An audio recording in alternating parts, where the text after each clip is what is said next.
పనికి పూనుకున్నావంటే, ఏదైనా పని చేయాలి అని చెప్పి నువ్వు ప్రారంభించే ప్రయత్నం చేస్తే సిద్ధమైపోతారో. ఏంటి షాప్ పెడుతున్నారంటే నిజమేనా? ఇంకా నువ్వు పెట్టక మునిపే కనీసం ఒక నెలన్నా వీడు షాప్ని కంటిన్యూ చేస్తాడా? ఓ నెలను మూసేస్తాడా? హేళన. టీ స్టాల్ పెడుతున్నాడంట, ఈ టీ స్టాల్ కాస్త 5 స్టార్ అయిపోద్ది. హేళన. ఏంటంట? కూతుర్ని డాక్టర్ చదివిద్దాం అనుకుంటున్నాడా? హేళన. ఏంటంట? కొడుకును అమెరికా పంపిద్దాం అనుకుంటున్నాడా? హేళన. ఏంటంట? ఇంజనీరింగ్ తీసుకొచ్చి పెళ్లి చేస్తాడట కూతురికి. హేళన. ఏంటంట? పెద్ద లోపలికి పునాదులు దవుతున్నాడు, 5 స్టోర్ బిల్డింగ్ కడతాడా? హేళన.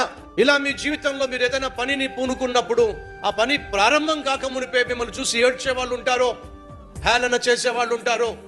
ఆ హేళనకు, ఏడ్చే వారి యొక్క మాటలకి మాత్రము మీరు తల ఒగ్గడానికి వీలేదు. మనమందరూ నేర్చుకోవాల్సిన ఒకే ఒక్క సూత్రం ఏమిటంటే, కుక్కలు మొరుగుతాయి, ఏనుగు నడుచుకుంటూనే వెళ్ళిపోతుంది, తన పని తాను చేసుకుంటూ వెళ్ళిపోతుంది.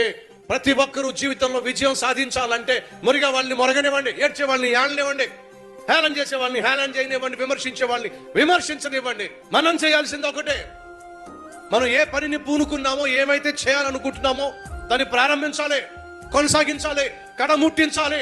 మనం చేసిన పని, సాధించిన విజయమే మురిగే కుక్కల యొక్క నోరు మూస్తుంది.